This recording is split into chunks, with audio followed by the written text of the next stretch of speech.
আসসালামু আলাইকুম শিক্ষার্থীরা, সবাই কেমন আছো? পঞ্চম শ্রেণী বিজ্ঞান বইয়ের অধ্যায় 11 জলবায়ু পরিবর্তন। দেখো, আমরা প্রথম থেকে একটু পড়ি। জলবায়ু হলো কোনো অঞ্চলের অনেক বছরের গড় আবহাওয়া। তাহলে জলবায়ুটা কি? জলবায়ু হলো কোনো অঞ্চলের অনেক বছরের গড় আবহাওয়া। আবহাওয়া প্রতিদিন বদলায়, কিন্তু জলবায়ু ধীরে ধীরে অনেক বছরে বদলায়। আমাদের পৃথিবীর জলবায়ু এখন আর আগের মতো নেই, বদলাতে শুরু করেছে। একে জলবায়ু পরিবর্তন বলে। এই পরিবর্তনের কারণে অনেক সময় খুব গরম পড়ে, বেশি বৃষ্টি হয়, আবার কখনো শুষ্কতা দেখা দেয়। জলবায়ুর কিছু উপাদান আছে, যেমন সূর্যের আলো, তাপমাত্রা, বৃষ্টি, বাতাস ইত্যাদি। তাহলে জলবায়ুর উপাদানগুলো কী কী? সূর্যের আলো, তাপমাত্রা, বৃষ্টি, বাতাস ইত্যাদি। এসব উপাদান পরিবর্তন হলেই জলবায়ু পরিবর্তন হয়। জলবায়ু পরিবর্তনের পেছনে মানুষ ও প্রকৃতির কিছু নিয়ামক বা কারণ রয়েছে। তাহলে জলবায়ু পরিবর্তনের পেছনে কাদের কারণ আছে? মানুষ ও প্রকৃতির কিছু কারণ রয়েছে। এই অধ্যায়ে আমরা সেটাই জানবো। দেখো, জলবায়ুর উপাদান সম্পর্কে পড়বা। 102 পৃষ্ঠা একদম শেষের সারসংক্ষেপটা দেখো। কোনো স্থানের বায়ুর তাপমাত্রা, বায়ুর আর্দ্রতা, আকাশের অবস্থা, বায়ু প্রবাহের দিক, বায়ু প্রবাহের তীব্রতা, বৃষ্টিপাতের সম্ভাবনা ইত্যাদি দিয়েই আবহাওয়ার খবর দেওয়া হয়। এগুলো মূলত আবহাওয়ার উপাদান। কোনো স্থানে দীর্ঘ সময়ের, সাধারণত 25 থেকে 30 বছরের আবহাওয়ার গড় বা সামগ্রিক অবস্থার হিসাবকেই জলবায়ু বলে। তাহলে আবারও আমরা দেখতে পাচ্ছি জলবায়ু কাকে বলে? কোনো স্থানে দীর্ঘ সময়ের অথবা সাধারণত 25 থেকে 30 বছরের আবহাওয়ার গড় বা সামগ্রিক অবস্থার হিসাবকেই জলবায়ু বলে। তাই আবহাওয়ার উপাদানে হলো জলবায়ুর উপাদান। তাহলে আবহাওয়ার উপাদানে হলো জলবায়ুর উপাদান, এগুলো মনে রাখবা। তো এরপর দেখো, পরের পয়েন্টে আছে আমাদের জলবায়ুর উপাদান সম্পর্কে আরও কিছু জানি। বায়ুর তাপমাত্রা, বায়ুর আর্দ্রতা, বায়ু প্রবাহের দিক, বায়ু প্রবাহের তীব্রতা, বৃষ্টিপাতের পরিমাণ মূলত জলবায়ুর উপাদান। তাহলে জলবায়ুর উপাদানগুলো কী কী আমরা আবারও জানতে পারছি। আমার সাথে বলো। বায়ুর তাপমাত্রা, বায়ুর আর্দ্রতা, বায়ু প্রবাহের দিক, বায়ু প্রবাহের তীব্রতা, বৃষ্টিপাতের পরিমাণ। এরপর দেখো, কোনো একটি স্থানের জলবায়ু বর্ণনা করার সময় এই উপাদানগুলোর বহু বছর গড় মান সম্পর্কে ধারণা দেওয়া হয়। বাংলাদেশ 6 ঋতুর দেশ। জলবায়ু পরিবর্তনের কারণে বাংলাদেশে 6টি ঋতু ভিন্নতা উপলব্ধি করা খুবই কষ্টকর। এই অঞ্চলের জলবায়ুর ধারণা থেকে আবহাওয়া সম্পর্কে ভবিষ্যৎ তথ্য দেওয়া হয়। এরপরে দেখো, তাপমাত্রা, এখানে সূর্য কত ডিগ্রি সেলসিয়াস, এখানে দেখো খুব গরম। এরপর দেখো, সময় ও ঋতু পরিবর্তনের কারণে কোনো স্থানে কখনো গরম এবং কখনো ঠান্ডা অনুভূত হয়। একটি স্থানের বায়ু কতটা গরম অথবা কতটা ঠান্ডা তার তাপমাত্রা পরিমাপ করে জানা যায়। থার্মোমিটারের সাহায্যে কোনো স্থানের তাপমাত্রা পরিমাপ করা যায়। আচ্ছা, এরপর দেখো, বায়ু প্রবাহের দিক। বাংলাদেশ সহ আশেপাশের দেশে গ্রীষ্মকালে বায়ু দক্ষিণ দিক থেকে উত্তর দিকে প্রবাহিত হয়। তাহলে গ্রীষ্মকালে বায়ু কোন দিক থেকে কোন দিকে প্রবাহিত হয়? দক্ষিণ দিক থেকে উত্তর দিকে প্রবাহিত হয়। আবার দক্ষিণ পশ্চিম দিক থেকে উত্তর পূর্ব দিকে প্রবাহিত হয়। শীতকালে বাংলাদেশ অঞ্চলে বায়ু উত্তর দিক থেকে দক্ষিণ দিকে প্রবাহিত হয়। একটি স্থানে আবহাওয়া বর্ণনা করার সময় বায়ু কোন দিক থেকে কোন দিকে প্রবাহিত হয় তা জানানো হয়। বিভিন্ন অঞ্চলে তাপমাত্রা ও বায়ুচাপ তারতম্যের কারণে বায়ু প্রবাহিত হয়। এরপর দেখো, বায়ু প্রবাহের তীব্রতা। বাংলাদেশ সহ সকল অঞ্চলে বায়ু প্রবাহের যেমন একটি দিক রয়েছে, একইভাবে বায়ু প্রবাহের একটি গতিবেগও রয়েছে। বায়ু যেদিক থেকে প্রবাহিত হোক না কেন, কখনো এর গতিবেগ বেশি বা তীব্র হয়, আবার কখনো কম বা মৃদু হয়। দেখো, এখানে কিন্তু বায়ুটা খুব বেশি হচ্ছে, ঠিক আছে, তীব্রভাবে বায়ুর গতিবেগটা হচ্ছে। দেখো, বাতাসের আর্দ্রতা। বাংলাদেশের দক্ষিণ দিকে বঙ্গোপসাগর অবস্থিত। সাগরের উপর দিয়ে বায়ু প্রবাহিত হওয়ার সময় সাগর থেকে জলীয় বাষ্প স্থলভাগের দিকে নিয়ে আসে। এই বায়ুকে আর্দ্রবায়ু বলে। তাহলে আর্দ্রবায়ু কাকে বলে বুঝতে পারতেছ? কোনো স্থানের আবহাওয়া বর্ণনা করার সময় সেই স্থানের বায়ুতে শতকরা কত ভাগ জলবায়ু থাকে তা প্রকাশ করা হয়। বৃষ্টিপাত দেখো, বাংলাদেশের গ্রীষ্মকালে বায়ু দক্ষিণ দিক থেকে উত্তর দিকে প্রবাহিত হওয়ার সময় বঙ্গোপসাগর থেকে প্রচুর পরিমাণে জলীয় বাষ্প নিয়ে আসে। একই সাথে নদী, খাল, বিল, পুকুর থেকেও পানি বাষ্পীভূত হয়ে জলীয় বাষ্পে পরিণত হয়। এই জলীয় বাষ্প উপরে উঠে শীতল ও ভারী হয়ে মেঘে পরিণত হয়। মেঘ পরিবর্তন সময়ে পানি কণায় পরিণত হয়ে বৃষ্টিপাত হিসাবে নিচে নেমে আসে। বায়ুতে জলীয় বাষ্পের পরিমাণ যত বেশি হয়, বৃষ্টিপাতের পরিমাণও তত বেশি হয়। 2 নং দেখো, আবহাওয়া ও জলবায়ুর মধ্যে পার্থক্য। আবহাওয়া হলো কোনো নির্দিষ্ট সময়ে নির্দিষ্ট স্থানের আকাশ ও বায়ুমণ্ডলের সাময়িক অবস্থা। তাহলে আবহাওয়াটা কি? কোনো নির্দিষ্ট সময়ে নির্দিষ্ট স্থানের আকাশ ও বায়ুমণ্ডলের সাময়িক অবস্থা। জলবায়ু হলো কোনো স্থানের বহু বছরের আবহাওয়ার গড় অবস্থা। তাই আবহাওয়া ও জলবায়ু এক নয়। এখানে দেখো তোমাদের একটা কাজ দেওয়া আছে, এটা আমি ভিডিওতে সমাধান করে দেব, এটা তোমরা দেখতে থাকো, আমরা রিডিংটা পড়ে নিই।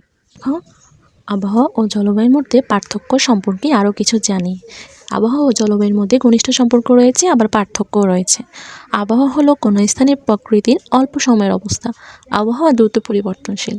অপরদিকে জলবায়ু হলো কোনো স্থানের 25 থেকে 30 বছরের আবহাওয়ার গড় অবস্থা। জলবায়ু ধীরে ধীরে পরিবর্তন হয়। এখানে কিন্তু আমরা দুটো পার্থক্য পেয়ে গিয়েছি। তাৎক্ষণিকভাবে তাপমাত্রা, আর্দ্রতা, বৃষ্টিপাত ইত্যাদি পরিবর্তনের মাধ্যমে আবহাওয়া সম্পর্কে জানা যায়। অপরদিকে জলবায়ু দীর্ঘমেয়াদী তথ্য বিশ্লেষণের মাধ্যমে গড় হিসাব করা হয়।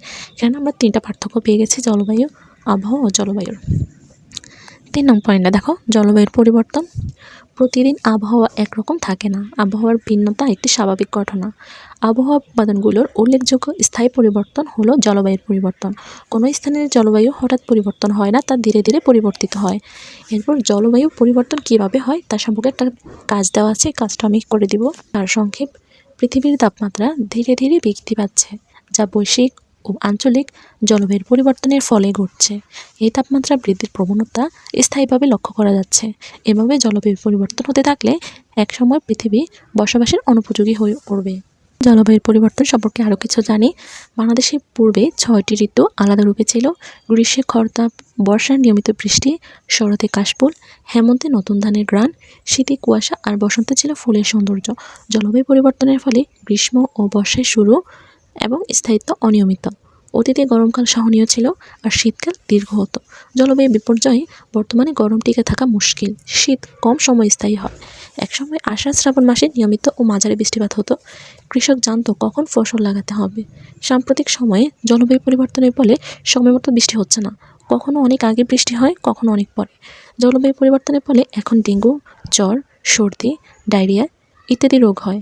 কয়েক দশক আগেও এত ঘন ঘন রোগ হতো না। আগের দিনে ঘূর্ণিঝড়, বন্যা, নদী ভাঙ্গন মাঝে মধ্যে হতো। বর্তমানে জলবায়ুর বৈশ্বিক পরিবর্তনে প্রায় প্রতি বছরই এসব দুর্যোগ হয়। এরূপ কোনো নির্দিষ্ট অঞ্চলের আবহাওয়ার উপাদানগুলোর স্থায়ী পরিবর্তন ঘটলে তখন তাকে জলবায়ুর পরিবর্তন বলা হয়। জলবায়ুর পরিবর্তন আবহাওয়ার পরিবর্তনের উপর নির্ভরশীল। এরপর 4 নং পয়েন্টে দেখো, জলবায়ুর পরিবর্তনের নিয়মকানুনসমূহ। পৃথিবীর সব অঞ্চলের জলবায়ু একরকম নয়। এর কোনো অঞ্চল উষ্ণ এবং কোনো অঞ্চল শীতল। আবার কোনো স্থানে অনেক বৃষ্টি হয় এবং কোনো স্থানে বৃষ্টি হয়ই না। কিছু ভৌগোলিক বিষয়ের পার্থক্যের কারণে স্থানভেদে জলবায়ুর এরকম পার্থক্য দেখা যায়। এই বিষয়গুলোকে জলবায়ু নিয়ামক বলে। তাহলে জলবায়ু নিয়ামক কী বলতো? ভৌগোলিক বিষয়ের পার্থক্যের কারণে স্থানভেদে জলবায়ুর যে পার্থক্য দেখা যায়, এই বিষয়গুলোকে জলবায়ুর নিয়ামক বলে। এরপর তোমাদের একটা কাজ দেওয়া আছে, জলবায়ু পরিবর্তনের নিয়ামকসমূহ কী কী, এটা তোমরা লিখবে। সংক্ষেপ: তাপমাত্রা, বায়ু প্রবাহ, ভূমির উচ্চতা ইত্যাদির ভিন্নতার কারণে বিভিন্ন অঞ্চলের জলবায়ু ভিন্ন ভিন্ন হতে পারে। জলবায়ু পরিবর্তনের কিছু গুরুত্বপূর্ণ নিয়ামক সম্পর্কে আরও কিছু জানি। অক্ষাংশ, উচ্চতা। অক্ষাংশ কি দেখি?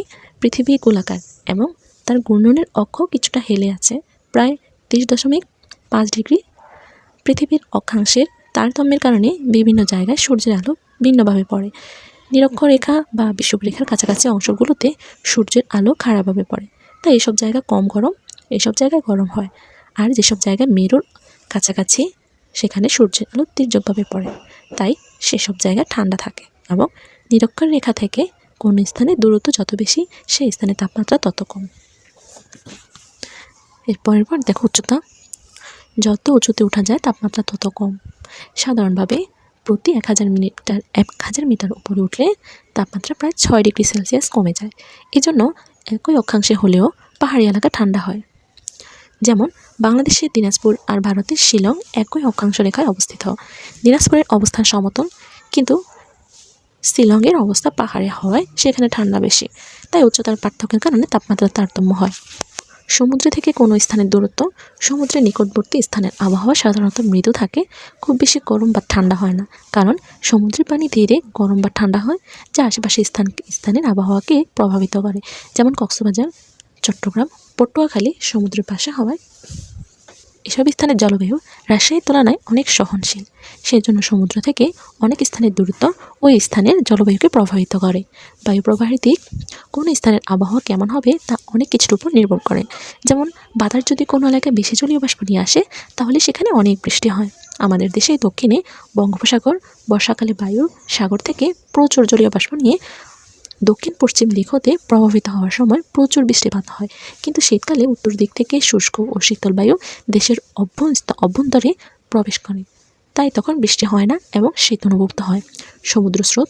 সমুদ্রের পানির স্রোত যদি উষ্ণ বা ঠান্ডা হয়, তাহলে তার প্রভাব উপকূল এলাকার বাতাসেও পড়ে। যেমন বাংলাদেশের দক্ষিণাঞ্চলে চট্টগ্রাম, কক্সবাজার, টেকনাফ, পটুয়াখালী, বরগুনা, বরিশাল প্রভৃতি উপকূলীয় জেলা।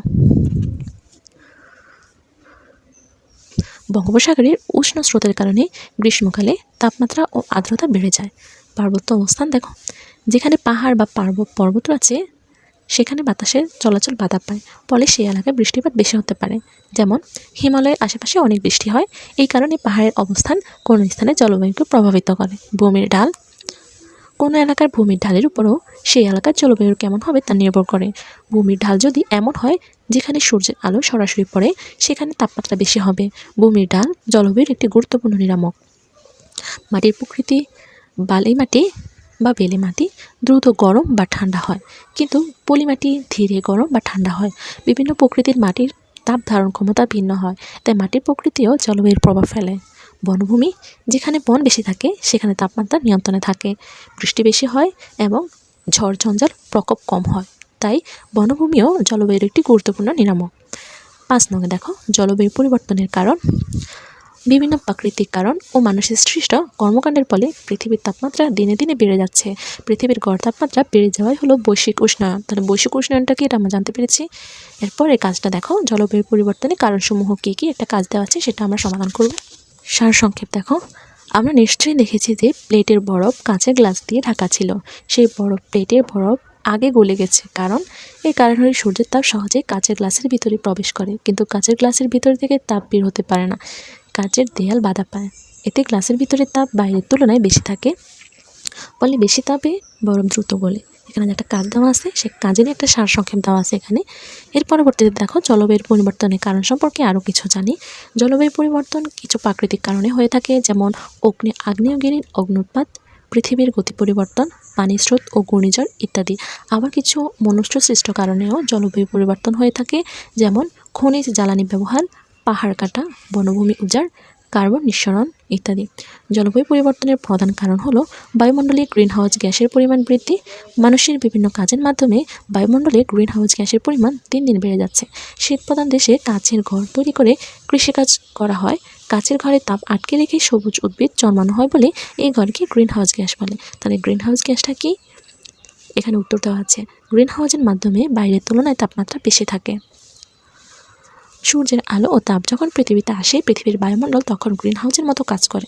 বায়ুমণ্ডলে বিভিন্ন গ্যাসীয় পদার্থ থাকে, এর মধ্যে কিছু গ্যাসীয় পদার্থ হলো গ্রিনহাউস গ্যাস, যেমন জলীয় বাষ্প, কার্বন ডাইঅক্সাইড, নাইট্রোজেন, অক্সিজেন ইত্যাদি। বায়ুমণ্ডলে এই গ্যাসীয় পদার্থসমূহ গ্রিনহাউসের দেওয়ালের মতো কাজ করে।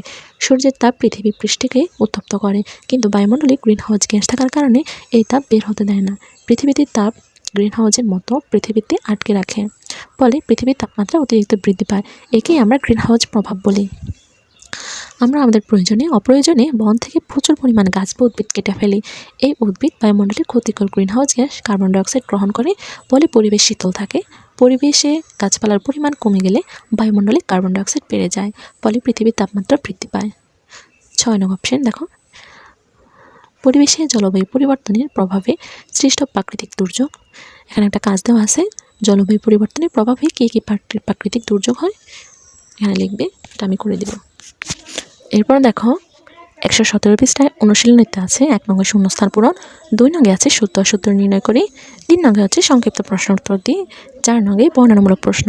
এতক্ষণ যে আমি যে রিডিংগুলো পড়েছি সেগুলোই মূলত এই এগুলো পূরণ করারই একটা মাধ্যম। তুমি যদি রিডিং যদি না পড়ো, প্রতিটি অধ্যায়ের থেকে ভালো করে যদি না বুঝো, তাহলে এগুলো তুমি কিছুই বুঝবে না। আর যদি তুমি রিডিং ভালো করে পড়ো, তাহলে এগুলো তুমি ইজিলি নিজে থেকেই সমাধান করতে পারবে। আর যদি তুমি রিডিংটা পড়ো, তাহলে তুমি এই যে আমি সংক্ষিপ্ত প্রশ্নগুলো বলবো, বর্ণনামূলক বলবো, সেটা তুমি একবার পড়লে তোমার মুখস্থ হয়ে যাবে, কেননা তুমি আগে থেকে সেটা পড়েছো। আচ্ছা, তো এগুলো অ্যান্সার আমি দিয়ে দিচ্ছি, দেখতে থাকো।